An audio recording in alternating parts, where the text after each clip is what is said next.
Allah subhanahu wa ta'ala tanu an bɛ tila ka tanga ɲini a fɛ an b'a yafa deli fana an bɛ dɛmɛ ɲini a fɛ ka bɔ sɛtanɛ ka lafili ma n'an yɛrɛ kun tɔɔrɔ ma ala min ni foyi tɛ kɛ fo n'a y'a sɔrɔ ale ye min de laɲini ale de ye masa fɔlɔ ye wa ale de ye masa laban ye wa ale de fana ye masa ye min duminen don an bɛ seereya fana k'a fɔ masi tɛ yen min kan ka batu fo n'a kɛra ale Allah subhanahu wa ta'ala ye an bɛ seereya fana k'a fɔ jɛɲɔgɔn wɛrɛ t'a la a ka masaya la an bɛ seereya fana k'a fɔ an kuntigi Muhamad ala ka jɔn don ani ala ka ciden don an b'a deli ala fɛ a ka nɛɛma ni kisi jidenya kan n'a so dungo sanuma n'a ka sahabaw minnu y'a dɛmɛ ka diinɛ jɔ ani maa o maa y'u ka sira minɛ fo ka taa se ɲɔgɔn kunbɛn don o tɛmɛnen kɔfɛ ka bɔ yen an ka walanda nɔgɔntugu don hali bi n'o de ye alakira sallallahu alayhi wa sallam a ka sahabaw ka kunnafoni ye kɛrɛnkɛrɛnnenya na n'o ye khalifa naani ye dɔnnikɛlaw ye fɛn minnu fɔ o kun kan hali bi an bɛ ka maa min ka kuma lakale o de ye Sheikh Abdul Qadir al-Jilani a ka kitabu min bɛ wele ko Ghaniyatu Talibin a b'a fɔ o kɔnɔ a k'i k'a dɔn anw bɛ jigiya ɲuman de bisikiya ka ɲɛsin alakira sallallahu alayhi wa sallam a ka sotigiw bɛɛ lajɛlen ma wa an bɛ danganiya fana k'a fɔ alakira ka sotigi ninnu ye muminiw bɛɛ fana baw ye wolomani t'a la ko i n'a fɔ Allah subhanahu wa ta'ala a b'a fɔ an ye kuranɛ na cogo min na ko annabi awla bil mu'minina min anfusihim wa azwajuhum ummahatuhum ko nabi ɲuman de ta ye muminiw ye ka tɛmɛ u yɛrɛ kun kan wa furumusow fana y'u baw de ye o tuma Sheikh Abdul Qadir Jilani a k'olu fana danganiyalen don ni nin kumakan ye k'a fɔ alakira ka sotigi bɛɛ lajɛlen muminiw bɛɛ baw de kɛrɛnkɛrɛnnenya na Aisha min bɛ yen ni taabolo dɔw bɛ dɔ fɔ a ma ko an danganiyalen don fana k'a fɔ Aisha radiyallahu anha ala ye muso minnu jate k'a fɔ olu de ka fisa ni diɲɛ muso bɛɛ ye ko Aisha y'o dɔ ye ko Allah subhanahu wa ta'ala y'a jɛya fana ka bɔ ngalontigɛlaw ni mamurutilenw ni nafigiw ka kumakan na ka ɲɛsin a ma ni kumakanw ye an bɛ min kalan n'a bɛ kalan ala ka kitabu kɔnɔ fo ka taa se alikiyama jɔ don n'o de ye suratu nuru bɛ jigin ni aya minnu ye ka Aisha ko ka jɛ ka bɔ nafigiw ka ngalon ma n'o ye Abdullahi ibn Ubay ibn Salul n'a jɛɲɔgɔnw ko wa b'o cogo kelen fana na alakira sallallahu alayhi wa sallam a denmuso Fatima radiyallahu anha ko an danganiyalen don k'a fɔ muso minnu fana ka fisa ni diɲɛ muso bɛɛ ye ko Fatima fana b'o la ala ka jɛn b'a ma a n'a ka sotigi n'o ye Ali radiyallahu anhu a n'a denw ala ka jɛn b'u bɛɛ lajɛlen ma ko wa ka jɛn n'a ka ɲɛmɔgɔya ye k'o ye wajibi ye silamɛ bɛɛ lajɛlen kan ani a kanuni n'o ye Fatima ye k'o ye wajibi ye silamɛ bɛɛ lajɛlen kan i komi i n'a fɔ wajibi don a fa ka hakɛ la cogo min sabu alakira sallallahu alayhi wa sallam don dɔ la Umar kama k'i k'a dɔn ala ka kira ko ne bɛ fɛ ka tɛmɛ fɛn bɛɛ lajɛlen ka diɲɛ kɔnɔ fo n'a bɔra n yɛrɛ kun na alakira kama ko adamaden i ka limaniya tɛ dafa fiyewu fo a k'a sɔrɔ i bɛ ne fɛ ka tɛmɛ i yɛrɛ kun kan ka tɛmɛ i fa kan ka tɛmɛ i ba kan ka tɛmɛ diɲɛ fɛn bɛɛ lajɛlen kan o tuma a ko an bɛ alakira denmuso in n'o ye Fatima radiyallahu anha an b'a fana fɛ komi i n'a fɔ an b'a fa fɛ cogo min na sabu ko alakira ko sallallahu alayhi wa sallam ko Fatima bid'atun minni yaribuni ma yaribuha ko Fatima ye ne sogobu dɔ de ye o tuma fɛn min b'a siga o bɛ ne fana siga o tuma an b'a dɔn mumini ɲuman si tɛ kɛ jugu ye ka ɲɛsin alakira sallallahu alayhi wa sallam a ka sokɔnɔmɔgɔw ma kɛrɛnkɛrɛnnenya na n'o ye Fatima radiyallahu anha ou bien Aisha radiyallahu anha Abdul Qadir al-Jilani a ko ninnu de ye kuranɛ dungow ye ko wa ninnu de ye mɔgɔw ye ala ye maa minnu kofɔ a ka kitabu kɔnɔ ka tila k'u tanu ko wa olu de ye muhajirina fɔlɔw ye ani ansaru fɔlɔw minnu selila kɔrɔn fila la k'i ka dɔn Allah subhanahu wa ta'ala b'a fɔ kuranɛ na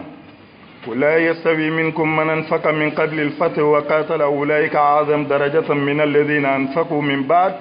wa qatalu wa kullan wa'ada Allahu al-husna a ko maaw tɛ se ka dama kɛ ɲɛ maa minnu donna silamɛya la ka nafakatiw bɔ ka kɔn fatuw ma ka ɲɛ k'olu ni maaw tɛ dama kɛ ɲɛ maa minnu silamɛya la o de kɔfɛ ka sɔrɔ ka nafakatiw bɔ ko nga nin fila bɛɛ lajɛlen ko ala ye ɲuman de layidu ta o fila bɛɛ lajɛlen o tuma an b'a dɔn ni aya fana fɛ maa minnu fɔlɔ donna silamɛya la ka fara kira in kan olu de ka daraja kɔrɔtalen don ka tɛmɛ maaw kan minnu donna kɔsa fɛ sabu dɔw donna silamɛya la goniman wagati dɔw donna silamɛya la u y'a ye de k'a fɔ nin ko in bolo tɛna se k'a kunbɛn bilen o tuma yan'an ka k'a la mɔgɔ malolen ye an k'an jija an ka fara kira in kan dɔw donna o la hali n'a y'a sɔrɔ u ka limaniya tilala ka saha a kɔfɛ o tuma ala ko maa donnen fɔlɔw k'olu ni labanamaw tɛna se ka damakɛɲɛ ko nka ala ye ɲuman de layidu di a bɛɛ lajɛlen ma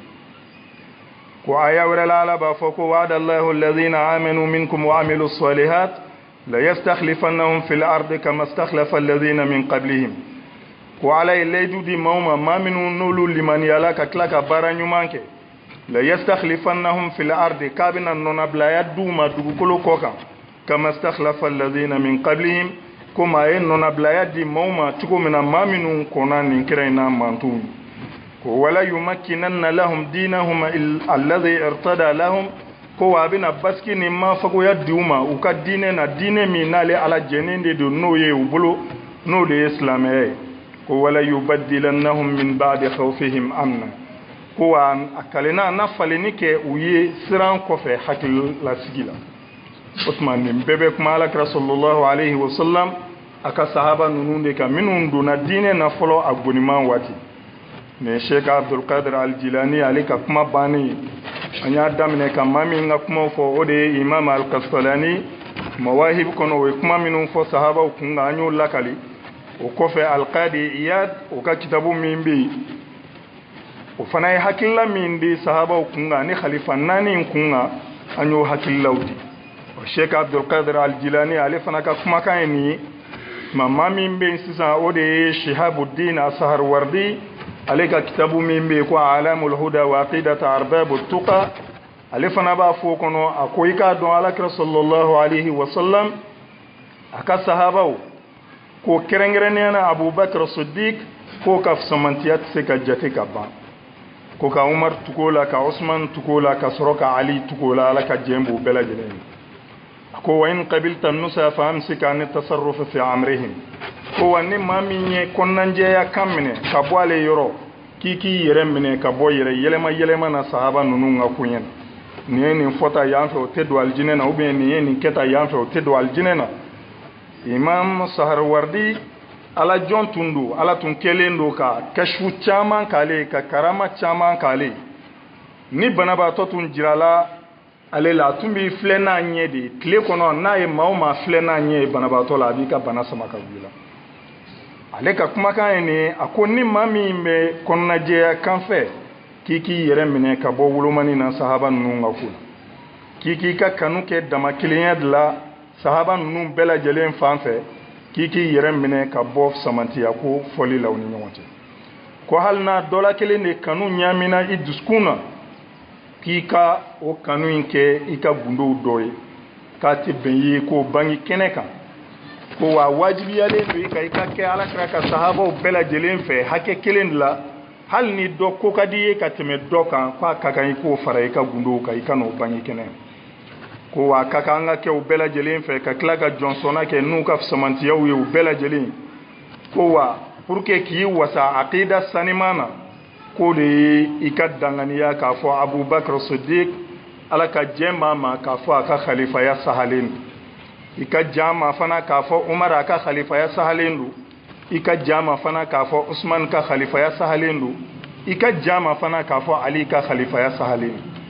nin ye imamu shihabuddin saharwardi ka kuma ye alamul huda wa aqidata arbabu tuqa kɔnɔna na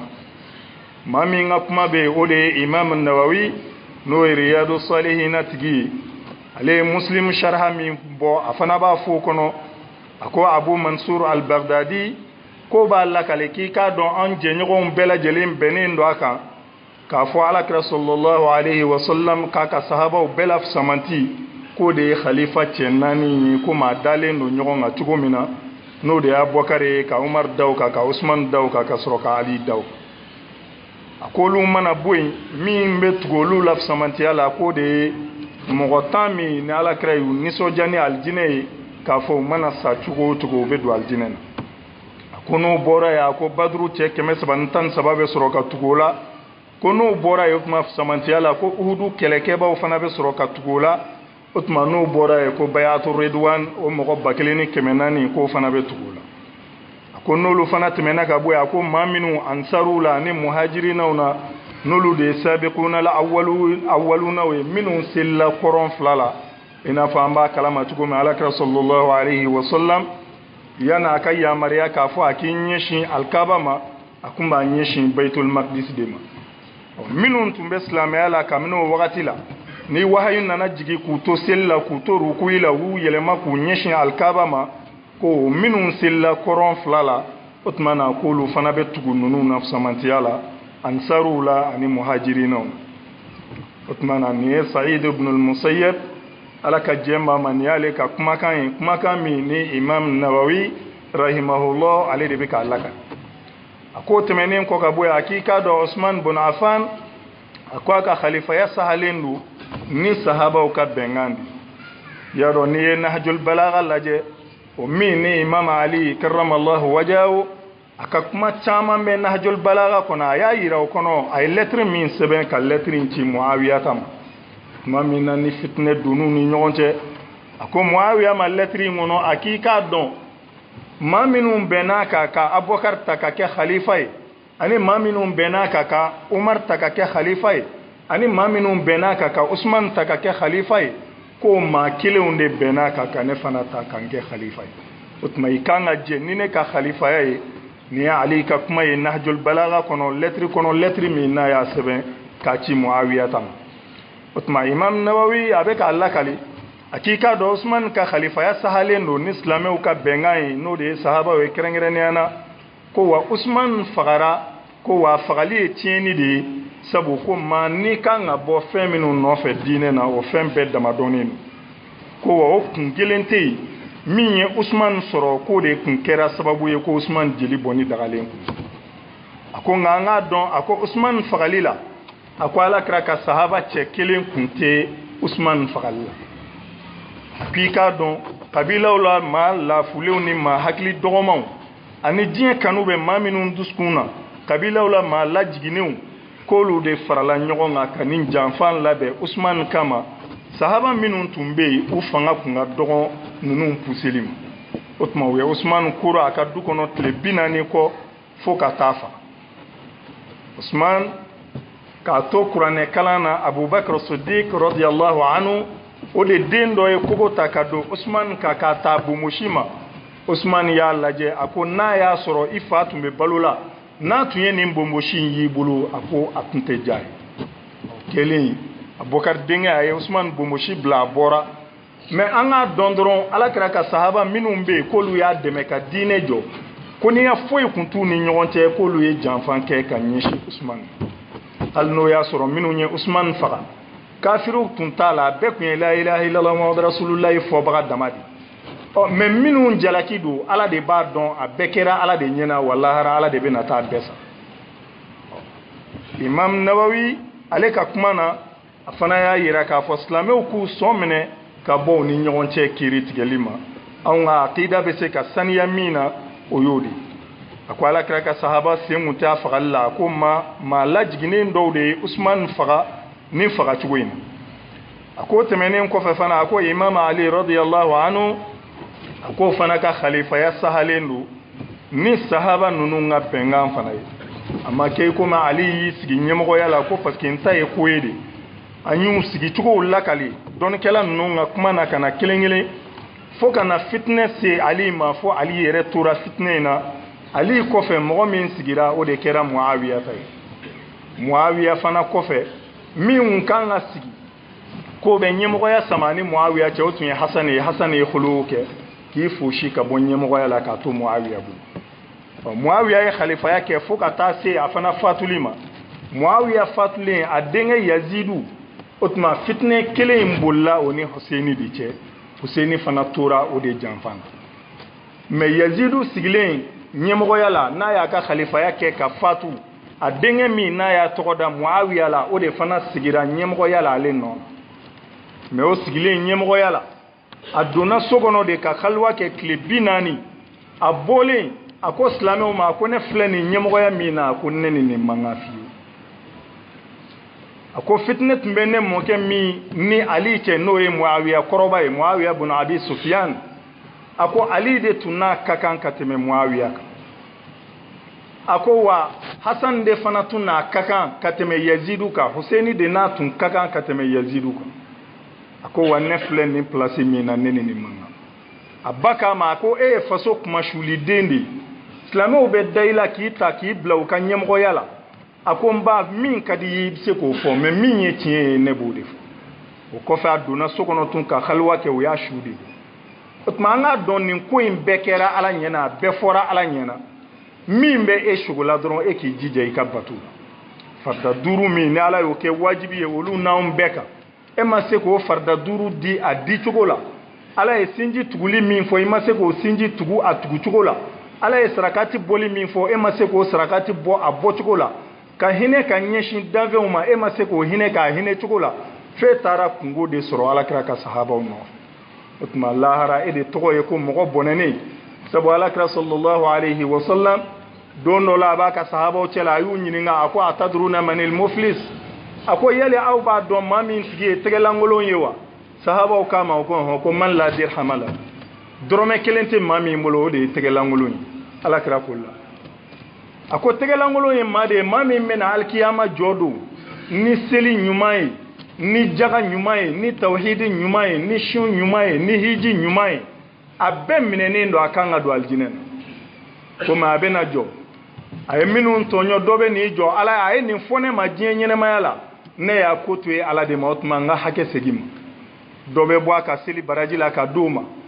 a ye se o se boli maa o maa kan a ye minnu kɔrɔfɔ u kɔfɛ ka nkalon tigɛ ka da minnu na ka minnu nambara u ka nafolo la ka minnu janfa u ka denbaya la olu ka hakɛw de bɛ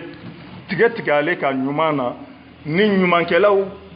ka ɲumanw banna pewu o tuma na ka hakɛtigiw ta tɔ to yen olu ka juguman min bɛ yen i ye tɔɲɔ min ɲɛsin u ma o ɲɔgɔn bɛ bɔ olu ka juguman na ka fara e ta kan o tuma e n'i ka sun n'i ka seli n'i ka jaga n'i ka hiji minɛnen e bɛ bololankolon bɔ o tuma i bɛ taa jahanama kɔnɔ alakira ko sahaba ma sallallahu alayhi wa sallam a ko nin tigilama de ye tɛgɛlankolon ye n'o tɛ diɲɛ dɔrɔmɛ t'i bolo n'i ye tɛgɛlankolon ye o tɛ kelen ye diɲɛ dirhamu tigi miliyɔn tigi a miliyari tigi a tɛgɛlankolon a bɛɛ tacogo ye kelen ye don kelen ka taa a bila alikaburu kumanaw b'a fɔ ko unzur ila man malaka dunya bi akmaliha hal raha minha bi ghayri al-kutun wal kafan ke k'a lajɛ maa min ye diɲɛ bɛɛ mara a ta don ka taa kaburu kɔnɔ ko yala ni fɛn wɛrɛ t'a la ni kwarimugu ni kasange tɛ wa o tuma an k'an jija anw kana kɛ kungosɔrɔba ye sahaba ninnu ka ko la fiyewu ni maa k'a b'i nɛgɛ ni nɛgɛni kan fɛn o fɛn ye a fɔ ayi ne ni sahabaw ma ɲɔgɔn ye waati kelen na u ye baara min kɛ ala bɛna t'u sara o de la ne fana bɛna baara min kɛ ala bɛna taa ne sara n ka baara la o tuma k'i k'a dɔn ali a ka khalifaya sahalen don ni silamɛw ka bɛnkan de ye n'o ye alakira ka sahabaw ye sallallahu alayhi wa sallam ko mɛ an k'a dɔn ali tun ye khalifa fana de ye a ka waati la ko mɛ khalifa tun tɛ khalifa tɔ ninnu ka waati la nin bɛɛ ye kuma dɔ de tamasiyɛntɔ ye minnu b'a fɔ ko abubakar tɛ khalifa ye minnu b'a fɔ ko umar tɛ khalifa ye minnu b'a fɔ usman tɛ khalifa ye imam nawawi a bɛ ka mɔgɔw sumi ka bɔ o de ma k'an k'a dɔn ali tun ye khalifa ye a ka waati de la ko mɛ khalifa tun tɛ maa saba tɔ ninnu ka waati la o tuma o kɔrɔ ye a bɛ fɔ k'u ye namara min kɛ alakira fatulen kɔ an'u ye janfa min kɛ alakira fatulen kɔ ka diinɛ ɲɛmɔgɔya sɔrɔ ko nin si tɛ sawaba ye a ko tɛmɛnen kɔfɛ ka bɔ yen a ko muawiya bun abi sufiyan ala ka jɛn b'a ma a ko a fana ye maa tilennenw dɔ ye maa samantiw dɔ don alakira ka sahabaw la ko wa sahaba kisintaw dɔ fana don ko mɛ kɛlɛ minnu tɛmɛna u ni ɲɔgɔn cɛ ko jamakulu kelen o kelen k'o ye ijtihadu dɔ de kɛ wa o bolo ale de ka ijtihadu ye sawabu ye n'o ye aisha radiyallahu anha ani talha ni zubair ani muawiya u ni ali fɔli min kɛra ɲɔgɔn kɔ a ko bɛɛ ninnu bɛɛ ye mujtahidunaw de o tuma k'u ka ijtihadu de fɔra ɲɔgɔn kɔ yani bɛɛ ɲɛ na ko ne ta de ye tiɲɛ ye muawiya ninnu ko minnu ye usman faga fo k'u di u ka faga usman deli ɲɔgɔn ye ali ko a y'a jɔ ni fitinɛ ɲama jɔra o tuma minnu y'u faga an bɛ sɔrɔ k'u kiiri n'u ni fagali ka kan u bɛ sɔrɔ ka faga o tuma u ma ɲɔgɔn faamu de la ko mais an k'a dɔn ninnu bɛɛ ye mujtahidu de ye k'u fɔra ɲɔgɔn kɔ ijtihadu de la k'i n'a fɔ mujtahidu tɔw bɛ fɔ ɲɔgɔn kɔ cogo min na jeli kiiti la an ka taabolow la an b'a dɔn mujtahidu u ka hakilaw ma kɛ kelen ye mujtahidu ye maa min ijtihadul mutlaq maa min ka kuranɛ dɔn ni hadisa dɔn a n'a ka ala ɲɛsiranya sera hakɛ la f'a mago tɛ maa wɛrɛ ka kitabu la bilen ale bɛ baara kɛ ni mun ye kuranɛ ani alakira ka sunna o de bɛ wele ko mujtahidu taabolow bɛɛ n'a kan k'a fɔ alimami naani tɛmɛnen kɔfɛ imam abu hanifata ani imam malik ani imam shafi ani ahmad bin hanbal ala ka hinɛw na o maa naani tɛmɛnen kɔ ko ijtihadul mutlaq k'a datugu la maa wɛrɛw ye ijtihaduya wele u yɛrɛ la i n'a fɔ imam suyuti rahimahullah a tile ni dɔnnikɛla minnu tile bɛnna u ye lɛtiri minnu kɛ k'a bɔ a ka ijtihadul mutlaqiya kuma na a ma se ka jaabi di u la mais an k'a dɔn hali bi taabolo dɔw bɛ yen mujtahidi du b'olu fɛ kɛrɛnkɛrɛnnenya la i n'a fɔ siyaw i bɛ kalan ka se hakɛ dɔ la i bɛ kɛ mujtahidu ye e mago tɛ parce que n'i y'anw ɲininka ko nin ko in kiiti ye mun ye an b'a f'i ye alimami maliki ko ta ou bien abu hanifata ko ta ou bien ahmad bin hanbal ko ta a ka kitabu kɔnɔ mais mujtahidu mago t'o la mujtahidu b'a fɔ dɔrɔn a kiiti ye nin de ye ala ka kuranɛ na ou bien alakira ka sunna na ale mago tɛ dɔnnikɛla wɛrɛ ka kuma na parce que o b'a sɔrɔ a fana ka martaba selen o hakɛ de la o tuma na ko ninnu bɛɛ tun ye mujtahidu de ye parce que mujtahidu tɛ dɔwɛrɛ u bɛ wolomani de kɛ ala ka kiitiw ani alakira ka sunnaw ko dɔ nana alakira y'a kɛ cogo di a y'a fɔ cogo di